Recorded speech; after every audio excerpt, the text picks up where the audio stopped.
I want that like Game of Thrones level of shock. A new experience, but like an oldie but goodie. Is there any more questions? Welcome back to the Reading Gals. My name is Jen. And I'm Michelle. And today we are just having a hot take moment and doing some Q&A. And our brother is behind our camera. He's going to ask us some questions about books. I have no idea what the questions are, so let's see what the reactions are. And hopefully it will help you guys realize what kind of readers we are. So kind of like a get to know us through these questions. This is Claire, and she's my new kitty cat, and I just want to hold her. Just like crying, like, get away. I just want to hold her. I just got off work, and I just missed her so much. She's a cutie. Yeah, she's 11 to 12 weeks now. Do you want to get in front of the camera and do an intro? Nope. Okay. Okay. He's our mystery man. That's our mystery brother. man. Let's go. Alright, I didn't make these up, so don't judge me. Number one, if you could predict the ending in a mystery or thriller, does that make it a bad book? No. Doesn't make it a bad book, but I definitely will kind of dock it a point. Maybe it would be like a 4 instead of a 5-star if the ending is too predictable. But then sometimes books are like predictable endings, but then there's a plot twist that just hits so hard that you're like, this is a 5-star. Like, amazing. For a good thriller, I feel like it has to have enough clues where you could figure out the ending, but you don't figure out the ending. I don't want to figure it out by the end, but I want to think, oh my god, how did I miss that? Like, if I were to go read it again for a second time, then I would think, oh, okay, there were all the clues that I missed. You know, I think that makes a really good thriller. Yeah. Hidden Pictures, I think, was an amazing thriller, and that had a twist that I did not see coming. And I had that feeling of, whoa, like I could have caught on to this, but it just went over my head. And I love that feeling. I really like Sharp Objects. I thought that was a really good thriller when everything got revealed. Ready for number two? Yes. What are your thoughts on celebrity ghostwriters? Honestly, I haven't given much thought to it, but I think it makes sense. Like, I think you're gonna get a better book when you have a ghostwriter who's like a professional author writing the book versus just someone trying to like make a memoir or biography. Like, authors actually know how to like collect ideas and put a cohesive story together that makes sense. I think if you just have a celebrity that doesn't know how to write and they're going to write a memoir, you're just going to get a bunch of random diary entries that doesn't make any sense. So I'm not against it. I kind of just low-key want the writer to get credit too. Like, my point of thought is that, yeah, you can have that, but I wish the writer had credit. Because, you know, sometimes it's just their name. That's what my only thoughts is, like, these celebrities are not writers. Like, most celebrities aren't writers. But just... Also, I think it's different if it's like a memoir that you kind of expect that they're going to have a ghostwriter or they're going to have someone helping them write it. But then there's like cases like, I forget the name, but something Steps, and it was that Millie Bobby Brown. Yeah, like she quote unquote wrote a book, but it wasn't actually written by her. It was written by a ghostwriter, but her name was like on the cover as the author. And I think that's different when you're writing fiction. Like, if you're writing fiction and you're going to put your name on it as the author, as a celebrity, like, you know, there's even books that come out with, like, written by Reese Witherspoon and Harlan Coben or something, you know, like, if you're just slapping your name on as an author of a fiction book and you didn't actually write it, that I don't like. But memoirs, Yeah. I feel like it's different. Yeah. Number three, and my answer to this question is no. Does every book need a happy ending? No. No. That's actually something I don't like. What? You go first. I think one of my favorite endings is... I can't even tell you because it is an ending, it's spoilery. But, like, I just remember reading a story that, like, the female lead just walked away, just finding herself. And that sometimes that is the happy ending. Not, like, romance and stuff. I think there's a huge lack of I don't want to say unrealistic because obviously these are fiction fantasy books that I'm thinking of, but like I think especially in fantasy there is the sense that if a main character dies or something that they're just going to come back to life magically. And not that I want the main characters to die, but I want that like Game of Thrones level of shock where it's like, holy crap, this person's head was just cut off out of nowhere and I'm heartbroken and like there's no coming back for them. You know, like I want that level of shock and heartbreak and emotion, and I feel like a lot of times when I'm reading fantasy and a character dies or something bad happens to them, it's not that impactful because you just know something is going to save them or something's going to bring them back to life, you know? Sometimes ambiguous endings are like really good. It makes you think. It makes you really think about the book. So no, I don't think.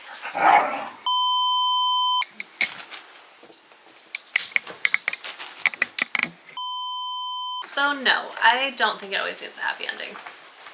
Sure. No. Number 4. Are predictable twists becoming more normalized in books? I think somewhat, just because the more we're reading, you catching on. Like, for example, Rites of Starling. Like, I saw that twist like 10% in or something. I like predicted it, and when it got revealed, like I was not shocked. Yeah, I agree. I think the more you read of a certain genre, you pick up on things. Like when I first started reading the thrillers, they were all really exciting because I didn't know what kind of the format was, but then I read a lot of thrillers and then I kind of realized, okay, it's kind of all following the same format, you know? So it got more predictable. I don't know. I feel like it depends on the genre and like how much we read, because I feel like you catch patterns, and I did see like a scientific study that said women do find patterns more easily than men. So that's why they make great FBI agents. yeah. But I do think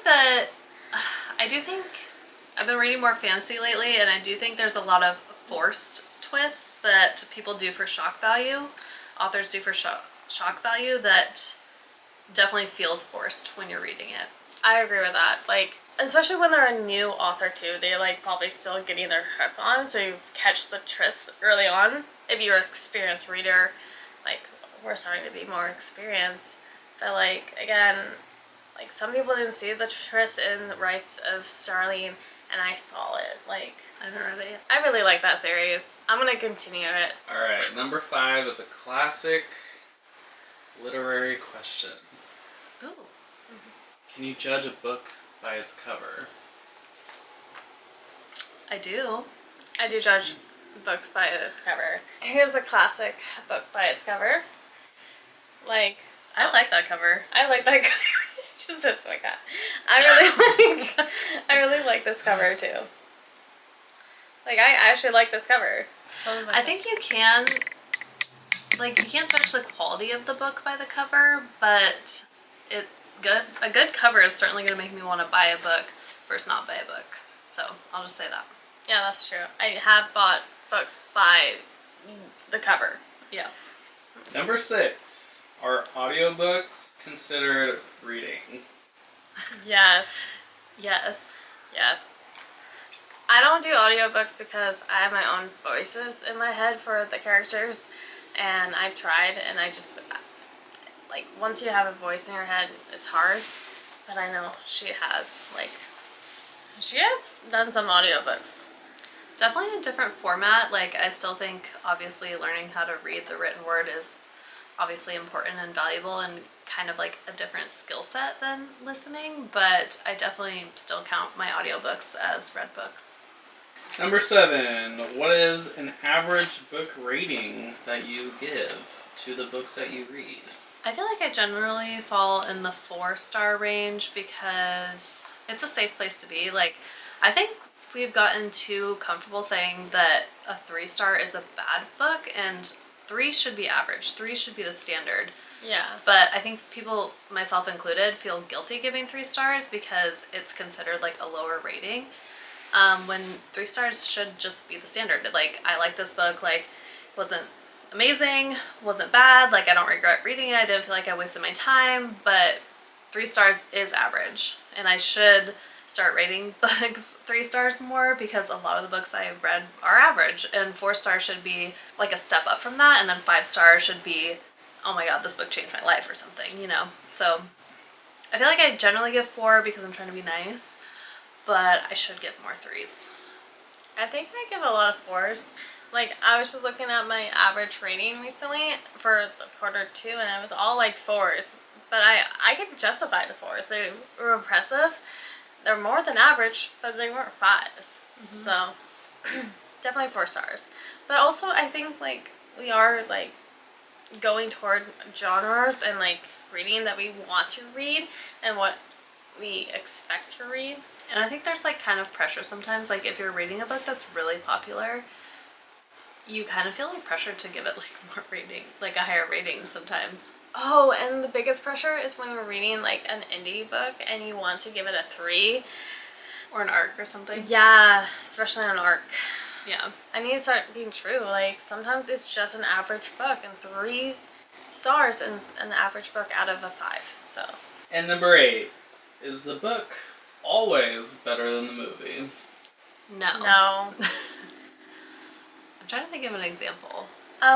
Most recent example that people have been using is People We Meet on Vacation.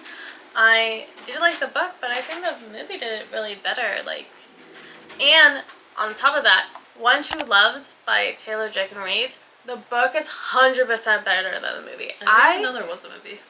DNF the movie. I did not finish it. It was just horrible. Love the actress. Love her. But I hated the movie.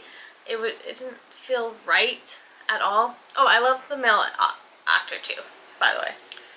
I hate to say this because I don't want to give this author any flowers, but It Ends With Us, the book was better than the movie. By far.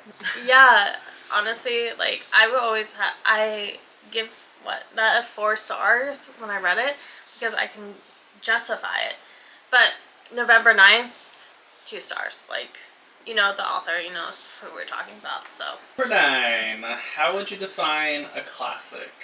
Jack Edwards talked about this in one of his videos, and I thought it was interesting that there's like modern classics, and in order for something to be a classic, it kind of has to like have a like cultural conversation about it, you know? Like, he was saying like The Hunger Games is a classic because it had such an impact on culture and society. Like, if you say, May the Odds Be Ever in Your Favor or District 1, like, people know what you're talking about because that book had such a big impact on society, you know? So that's a modern classic. People say The Book Thief is a modern classic, and The Kite Runner, which I never read, but that's like more modern. I feel, yeah, like how cultural significant. For example, I'm counting as Princess Bride as a classic because you have a movie adaptation. People know it, and another thing about classics, they do new editions. Like, the publishers often reprint it. Like, I haven't even read Harry Potter, but I'd say that's a classic because of the worldwide impact. Like, I don't know, like, yeah, what does classify a classic And like, in technical terms? I'm not sure. and people say modern classics, they have to be like, Within the last 20 years. let's say 10 years, because Harry Potter Hunger Games were only like 10 years ago. And then there's people who would be like, this is going to be a classic book, which is going to be like 4th reading, and yeah, 4th reading is going to be a classic for sure. I don't know about that. Just because of how significant the cultural thing is going to be. Like, people are going to still talk about it, and there might be book clubs about it in the future. Like, oh, we need to read this older series. Like Game of Thrones wasn't a household name until it was a show, and I would consider that probably a classic. yeah. I guess like if it stands the test of time and it has like a cultural impact, then I would consider it a classic. So I don't think you can really say like Theo of Golden is a classic because it's too new. But you know, a book like Song of Achilles, I feel like is getting towards being a classic because that book is over 10 years old now, and people are still reading it, still talking about it, still, having mindful discussions about it, you know? Lonesome Dove is another modern classic. Like, it's making its way around book talk. I'm seeing it more, like, in the more fiction reader. Like, Brady Lockwood? What's her name? Brady? Whoever, that girl Brady. I know that she picked it up recently because she wants to read more fiction. I guess Fourth Wing is pretty big, but... You know what? There's going to be a Seattle Mariners night for Fourth Wing, right? Number 10. Can books be good, but also terrible? Yes. Did you come up with this question? Yes, I did. Okay, the question meant to say, can books be written... Oh, wait. Can books be good to you, but terrible in, like, literary sense? And I'm definitely thinking Zodiac Academy. Or, like, vibe reads. Like... Yeah, I think you're gonna always have books that, like, have some kind of emotional impact on you, whether it's, like, emotional, or it's just, like, is a really fun time, or you just enjoyed yourself a lot reading it, and those are gonna be 5 stars to you. But not every book you pick up is gonna be a work of a literary art, you know? That's not the way books are meant to be written or read. For example, I love this Why Choose series, but I don't think it's written the best. Like, it's not written like One Dark Window or very whimsical, or I don't know, sometimes Sarah J Maas is written really well. Like, it's an indie copy, and I think it's the last book in the series. I just need to pick it up. But, like, I have fun time. Like, there's books that you have fun time vibes reads, and that's 5 stars to you. But it's not like literary masterpieces, and they're not going to be like modern classics. And maybe Zodiac Academy at this point, but... Yeah, and I'm not, like, an English teacher. Like, I don't want to read a book feeling like I'm grading someone's paper, like, for how well it's written. I'm just like, is it good or bad? I don't know. Yeah, and especially, okay, since you said that, I remember when we first started reading, we were, like, so critical, like, on the writing and, like, how it made us feel. But now, at this point in our reading, it's like, did I have a fun time? Did I understand it? Will I continue with this author? Like, but then there's some books that are really, like, poorly written that just you can't continue, or it just pisses you off, and you're like, this is so bad, I can't continue. Example, Icebreaker by Hannah Grace. I'm convinced Hannah Grace is AI, and until she shows her face, I'm gonna think that Hannah Grace is AI. That's my hot take. True that, like, that is our truest hot take. Number 11. Does rereading a book count as another book that you read in that year? Yes. Yes. If I'm reading, even though, like, my plan is to reread Love Hypothesis in, like, next month, just for the movie, and I read that in 2023, and I already reread it twice. I think, like, you're going back to the story, but, like, I've read over, like, 100, 200 books by that point. Like, I need to reread it. I need to experience what I experienced again.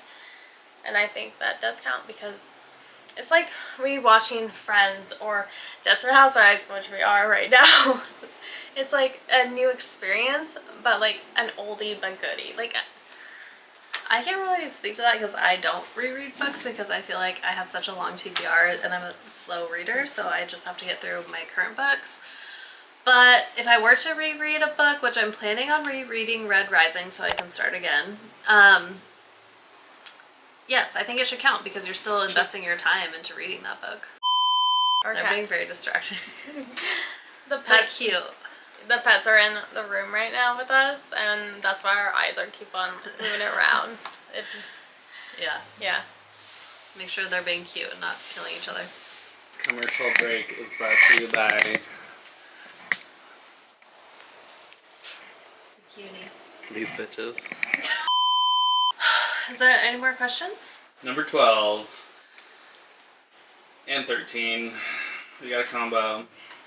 What are your most hated and most favorite tropes in romanticises? Okay, I need to think about this. I don't hate the one bed trope, but I kind of just don't care for it. I feel like it's overdone. I feel like it's forced at this point. I don't, like, dislike it. I'm not, like, mad when I get to it, but I'm just like, you know. I think it like lost its sparkle. Enemies to lovers, like, has to be done right, and I feel like there's so many books not doing it right because they're not true enemies. Like, maybe their families were enemies, or like maybe like they were told to hate each other, but they're not true enemies, you know? For example, I'm gonna use Fourth Ring, is that Violent? I was gonna say violence. Violence.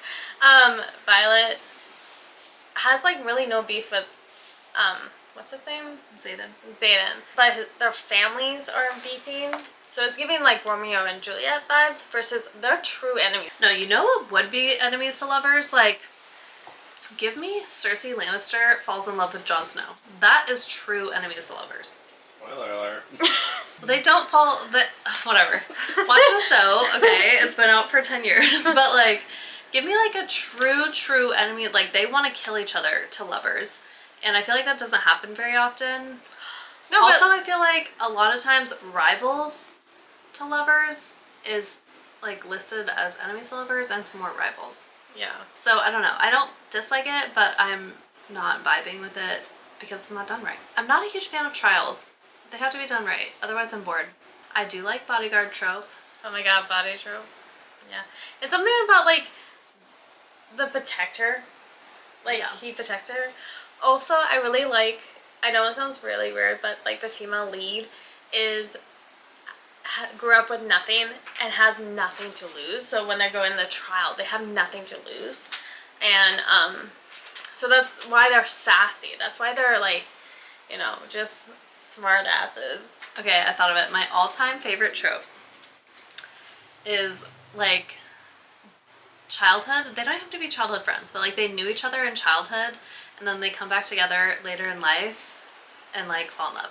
Like think like Princess Odette and Prince Derek in The Swan Princess, or like Anastasia and Dimitri in Anastasia. Like they knew each other in childhood and then they like found each other later in life. Like that is my ultimate favorite trope. Lost childhood friends to lovers as Yeah. adulthood. I think another thing that I don't like in romance is like the insta love. Oh, I hate insta love. I hate it. It's like, I love slow burn. Like true slow burn. Like, give me a couple that like literally like barely touch until book 3. Yeah. That's what I love. I don't mind this trope. It's like when they hook up like in the beginning and then they find out they're like supposed to be enemies and stuff, so you have this like tension of like you already had like, I don't think I've read that in Romantasy, but I've read that in like romance books. there's some stories that like they're friends with benefits for a long time and then something happens and they fall in love. Like another thing that I don't like, I don't know if it's a trope, but I don't like when the couples have no Chemistry? like no chemistry. I don't think that's like a trope, but you're writing a romancy or a romance book or whatever and there's no chemistry. Another, I don't know if this is considered a trope, but like when the female character is described as so weak and fragile and tiny, but then she's like out in the battlefield, like, I think that's why I didn't like Fourth Wing also. Like, Oh, she's always supposed to like break her bones and stuff, and then like, yeah. Oh, do you know what I really like in romantasy or fantasy is when you actually have that trope and they actually get injured a lot. So they're like actually struggling and the male lead like is actually helping or like turns around, it's like, oh my god, I'm literally breaking this person's body, and actually slows down.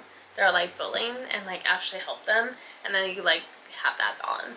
one of the tropes I'm getting sick of is the healer trope. Really? I don't think it's a bad trope. I think it just happens so often. It's come up in so many books that I've read so far. It's just like trials, like one bed, like it's just overdone at this point. I think the reason why we have a lot of healer trope for main reason women is, think about it, women Nurses. often healers back in the I day. know, I get it. I'm just bored of it. But yeah, I think like childhood friends to lovers, or like knew each other in childhood and grew up. One of my favorite tropes and bodyguard trope are like my favorite. Alright, number 14. Do you get anti-FOMO about books? Definitely. Yes, I made a whole video about this, so I won't go into it too much, but Yesteryear, Starside, and anything Danny Francis or Hannah Grace. Like, any author that I think is AI, anti-FOMO, any book that is, like, overhyped without any true credibility, then anti-FOMO. Or when you see like book doctors that are paid to advertise the book too, and they're like, this is a new 5-star, and you see that it's from like an ad like symbol in the bottom. Like, no shade to the book talkers, like we all need money. But sometimes I'm like hesitant. I'm like, you are getting paid to have a review. Yeah, I can definitely get the ick from a book before even reading it. Or when it's already, like Yesteryear, it got picked up for a screen adaptation before the book was even a release. So, like, Yeah. I don't know, like, I'm hesitant. Like, I like, when those books are so popular, I kind of wait, like, a few months to actually see people, the average people reading it. And, like, you can see the scores. I think Starside is under, like, 4 stars.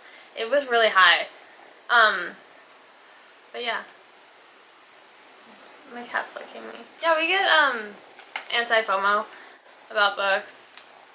Our favorite, I'm just gonna point this out, but our favorite like FOMO books are just like this one TikTok added, and then you just like add to cart. Like, those are my favorite. That happens. Yeah.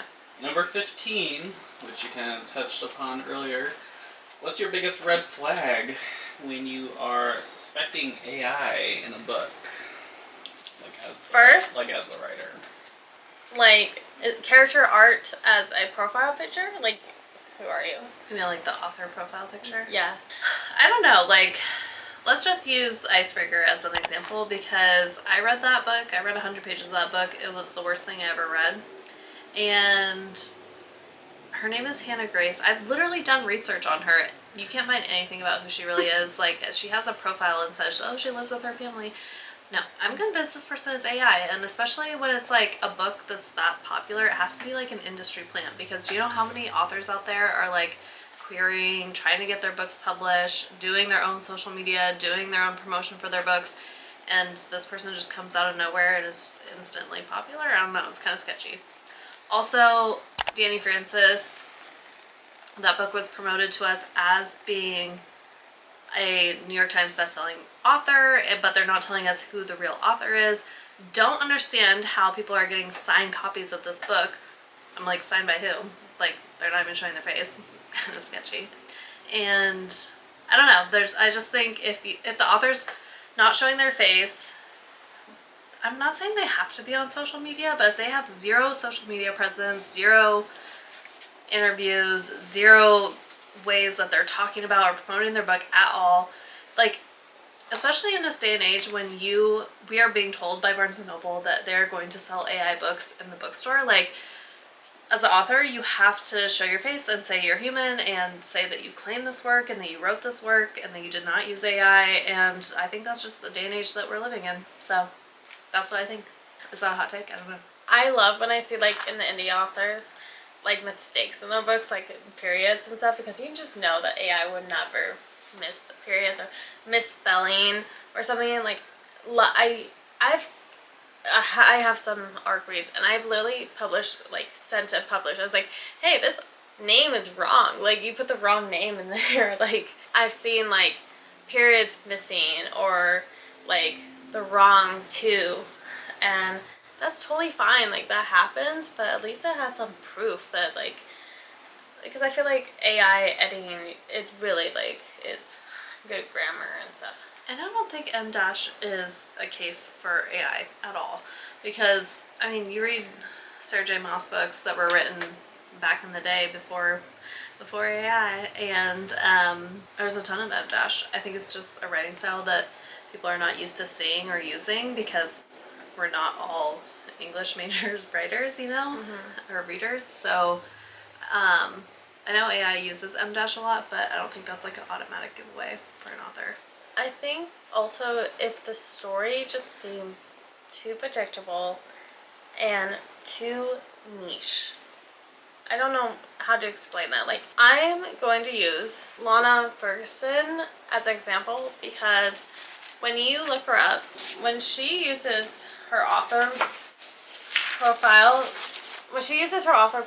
it's a picture, right? Like this. It's cartoon.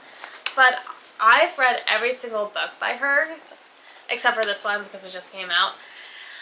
But the thing about her books is, like, I feel like there's emotional content in it. I feel like it's truly for the millennial girl, because there's some millennial jokes in here, and I feel like AI can't really bring that out. Like, they can't do I hope she's not AI. God, I hope she's not AI. I would literally cry, because I love her in a way that, like, it's her writing is funny and good, and I feel like it's getting better, and I don't know, and especially since this is book 2 in this little, like, duology, I don't know, like, I was really hesitant because she did The Nanny, but, like, I feel like her writing is very personal and just, like, I don't know how to explain it, like, emotionally there. Like, I love when I can feel connected to my books emotionally because the characters are that strong or the feelings are there. And I don't know how strong AI is for that. If she's AI, I'm gonna be so upset. But I've heard, like, she had signed copies and, like, people have met her, and Well, so is Danny Francis, but I'm not convinced. Okay, last question is, as of mid-July, which is right now. Are you making up those questions on the fly? yeah, I need to react Oh my to it. god. Oh my god, she's What is your favorite book of the year so far? Oh, great question. The first one that comes to mind is probably A Dowry of Blood by S.T. Gibson. I thought it was so well written, and it's written in second person, which I had never really read something like that before, and so it was a new experience, and it was just so poetic and, like, lyrical in a way that I just loved it. So, probably Dowry of Blood. I'm, like, thinking of all my 5 stars, and I'm, like, couple has brought up, I think my favorite book so far this year could be The Lies of Some in the Night by Tatiana Odette. I read that last year. No, I read it at the beginning of this year. Wait, did I read it last year? I don't know. I thought it was last year. I thought it was, like, the first week. That one, or I think I have an unpopular opinion, but I've loved The Shippers by Catherine Sutter. It was just so funny. It was just great rom-com, childhood friends with lovers. I love a quirky female character in rom-com books. Like, I'm there for the, like, fun time, plot lines, just get in, like, just think of, like, a Netflix film. Like, what is a good rom-com, like, film, like, classic? How to Lose a Guy in 10 Days. Yeah, like, think of that, like, slowly fall in love, just all that. Colt, what's your favorite books so far this year? I've read one book. And what was it? Dungeon Crawler Carl. And what did you rate it? I give it like a 4.5. Solid. It's a solid book. It's entertaining, funny. It's like reading a video game. It's like I haven't really read a book with a similar, like, commentary as this, so it was interesting.